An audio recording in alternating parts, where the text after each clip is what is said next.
Hello everybody, welcome to On the Bright Side. Some of you may be wondering why I haven't posted, especially Code Geass, what's been going on. And besides work, you could probably see from the title of this video that I have received my very first copyright strike, which, having done this for almost 2 years, is a pretty good record. 400 videos and only one strike? Not bad. But yes, I have received a strike. For those of you who don't really know what that means, a strike is more serious than a copyright claim. I deal with copyright claims all the time, and they're all automated, and usually I can get it worked out before I actually upload the video, but sometimes they get taken down afterwards, but I usually deal with those. It's annoying and I don't talk about it much, but I can pretty much deal with those. But a strike is when a company manually asks YouTube to mark my channel and take down the videos.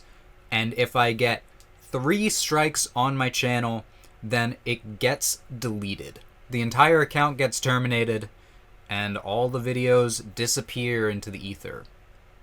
Although I have copies of most, so. Luckily, I only have 1 strike, and I know exactly why I got it, so I can avoid that in the future. But I'm gonna let you guys know what happened with it, because it has been very much stressing me out over the past couple of days, and affecting my mood and willingness to post videos, so I feel like I owe it to you guys. The content in question that got striked was some solo leveling reactions. That means that in order to avoid more strikes, I took down every solo leveling reaction that I've done. I'm sorry for the people who were fans of those reactions, but to be fair, there wasn't many of you. Those videos never really got above 100 views, and I didn't finish the show, so I guess if there's a series to be striked, I don't feel too bad about that. But why did those videos get striked? And it's because you might have seen in an update recently I was talking about I've been trying out YouTube's dispute system for copyright claims. Mainly because the copyright claims allow the videos to come back up with all the views and comments that they originally had, as long as the claimant doesn't refuse my dispute within 30 days. In the past, I've just re-uploaded, but I figured I'd try this out. And after I've gotten 2 Arcane episodes back up and 3 My Hero Academia episodes back up, I was feeling pretty confident, like it was working out.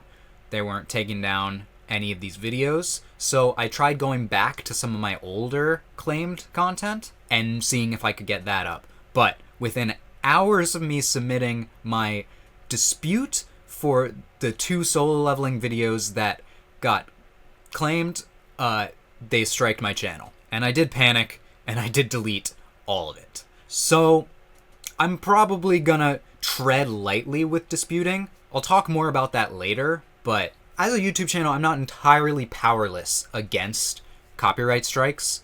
I don't, just have to, accept it. I'm not stuck with it forever. YouTube gives you a couple of ways to deal with it, and not all of the ways are good. The first way that I immediately ruled out was contacting the claimant and seeing if you can work it out through, emails. And now, this was claimed by Aniplex, which is a big company, and they're definitely not responding to me. I've done some research. No one gets responses this way from, a big company or record label or whatever. The other ways are, there's this thing called Copyright School, in which YouTube gives you, a 4-question multiple choice thing, and if you get 3 questions correct, then it starts a 90-day counter, and once those 90 days are up, the strike is removed. Now, that's very passive, and 90 days is 3 months. That would take until the middle of October to be removed from my channel, so I didn't really want to let it sit for that long. So the final way is that you can submit a counter notification. And for anyone who's dealing with copyright claims, if you are sure that you are protected by fair use laws, like I feel like I am, then that's the best way to get it removed. Because once you submit a counter notification, it tries to scare you out of it, because it's all it says submitting a counter notification means that you're pretty much ready to go to court to defend this, and you have to submit your name and your address. But in general, if YouTube approves your counter notification, then it gets sent back to the company, and they have 10 business days, or like 2 weeks to 20 days, in order to respond with appropriate legal documentation. And if they don't, the claim gets removed and the video gets reinstated. Now, generally, no company has the time or the money or the resources to take all of these to court, so the vast majority of companies just won't do it, and you'll get the video back. And even if they do submit legal documents, YouTube has to approve those, and a lot of times they don't. So it's the fastest and actually the safest way to get rid of a copyright strike. Now, here's the issue that I think I learned, and will be important for me to know in the future, and for anyone else dealing with this. I said that I panicked and deleted the videos. A lot of people recommend that you actually email YouTube directly with all of the links to the videos that have gotten claimed, if you have multiple, rather than doing it through YouTube Studio. However, I deleted the videos. There are no links. There is no video to view.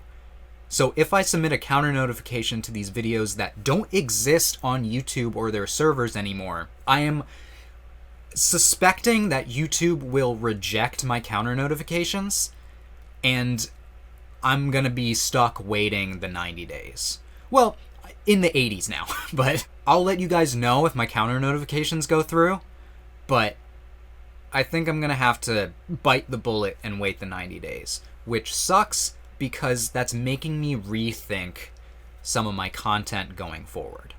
So let's talk about that. What is next for this channel? And keep in mind that this what's next will only last for however long the copyright claim lasts. So either like a month to 3 months from now. So from now on, I'm not gonna be disputing copyright claims that much. If a video goes down, then I'm going to re-upload it as fast as I am able to get to it. This is what I used to do. I used to just like accept the claim and then re-upload a new edited version to avoid that claim. And for the most part, it works. It's the way that puts my channel at less risk, because once I dispute, someone has to get manually involved. Maybe once the copyright strike goes away, I'll try and dispute that, because that does get the video to you faster and with all the original comments and stuff. But how is this going to affect how I'm releasing the shows that I'm currently on? I want to make sure you all know. Do not worry. All the shows that I'm watching right now, I plan to finish. Code Geass has historically never really given me copyright issues. There's a couple of videos blocked in Japan, and the finale of Season 1 has some music that's been claimed, but the videos, they didn't take down the video. So, Code Geass will finish, and I feel bad for missing last week's upload, so I will do 2 episodes 1 week. Probably for the last 2 episodes, I will upload the last 2 in 1 week. But to the other shows that I'm watching, Arcane, while it has had videos get taken down, actually all the disputes that I've done haven't given me any trouble, but I'm still probably going to avoid doing that for the time being. So I'll probably re-upload those, but I am planning to finish Arcane over the next 2 weeks. For the Acolyte, I'll admit I've been kind of unmotivated to get around to that, but I do plan to finish it. That will probably come out maybe next week, but I've got 2 episodes left, and I just got to get around to recording them and editing that. But that's a pretty big undertaking, because those episodes are kind of long. But I will get around to it. That show hasn't given me any copyright issues, never even been claimed at all, so that's completely fine. As for My Hero Academia, that series has given me some copyright issues, but never beyond just like pretty aggressive claiming. So there's one video that I did dispute from My Hero that didn't get accepted, and that was the episode with Toga in the thumbnail. But everything since that, none of it has gotten claimed at all, so I'm probably good to continue My Hero Academia. So for series that I'm doing right now, I'm probably good to continue them. It's really starting new series that I'm a little bit worried about. because I don't know before I start a series how aggressive the copyright protections are going to be, and it always takes a bit to adjust too. So I've talked about how once I finish the Acolyte, I'm going to get around to starting Oshi No Ko, which the first episode of the first season of that has been one of the most aggressively copyright protected things that I've ever watched. I've tried to re-upload it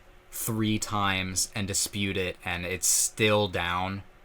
So I'm kind of thinking that I'll hold off on Oshi No Ko for a while. Sorry to anyone who really wanted me to watch it while it was airing, but I'm probably gonna watch it after it finishes. But as for other shows, I was planning to do some polls, but for now, I may just avoid anime for a little bit. Because one of the big reasons why it's risky to dispute anime claims is because Japan doesn't have the same fair use laws that America does. So they're a little bit more aggressive in terms of that. Like, again, all my Arcane reactions have gotten restored because it's not a Japanese company. But there is still a lot of media that I want to watch that's not anime on this channel. So this might be my chance to do some of that. I'm thinking of maybe like starting like a superhero cartoon series. I don't know if that would be the best. You guys are going to have to bear with me while I figure out what is the safest content to put on my channel. It might be, I might try like reviewing things or like list like my top 10 anime or whatever. I've had a figure in my room that I've been meaning to unbox forever, so maybe it'll be that. But my content has been pretty safe for a while, so I'm not that worried about anything coming up, but I do just want to play it safe because I don't want this channel to go away and I don't want you guys to have to like find me, you know. I've been thinking about like the fact that I only have like 760 subscribers. How many of you would like follow me if I did get deleted? Like if I made a new channel, how many would follow me to that? It got me very scared, you know. I don't want to have to do that to you guys, and I don't want to have to go through it, so that's why I'm trying to play it safe. I will continue doing streams, however. Those have never given any copyright issues. Isn't that crazy? That I can like play through a whole game pretty much unedited, and that doesn't give me any copyright issues, but my videos where I cut out an obscure half of the episode get claimed. But yeah, it's affected my mood, but I think I'm ready to get back into it. I will say this though, once August starts, I am going to be going on vacation, and I'm probably going to not be posting much. What I may post during that is the final Code Geass reactions, but besides that, not much else. And after how much stress this has been causing me, I'm gonna need this vacation. I appreciate you guys for bearing with me as I've been doing this for 2 years, and again, I have 400 videos out, but I'm still learning. I'm still figuring out what the best way to do this is, and your guys' support means a lot to me. If I made these videos and like you guys didn't respond in comments and didn't like my videos, then I'd just be like, I maybe would have quit a long time ago. You guys have been so nice on this channel that I really appreciate each and every one of you. And I don't normally do this, but if you guys want to help me out, this is going to be one of the only times that I would say the best way to help me out here would be to subscribe. I imagine a lot of you watching this video are already subscribed, so if you are, good job, you did it. But I would like it by the end of this year to make it to 1,000 subscribers. If you guys don't know, 1,000 subscribers is a big milestone for a lot of reasons, but one of the biggest reasons is that I can be monetized at that point. And at that point, I've had a couple of you ask, like, are you going to start Patreon? It's at that point that I'm planning to start that. I hope that we can achieve that goal by the end of the year. Maybe if I get 4-digit subscribers, then I can actually pull some of my weight, and if my channel was in danger again, I could send a message to YouTube on Twitter or some social media and be like, hey, YouTube, and they would actually listen. But thank you all for listening to me ramble. This was too much to really put into a post, I felt. and I really wanted to be transparent with you guys. So this is what I'm going through right now. It's pretty negatively affected my mood, but I am going to continue reactions, and I really appreciate all of you who watch me. So next time I see you, I hope that I can make your day better, and I hope that you will continue to have good days. Take it easy, everyone.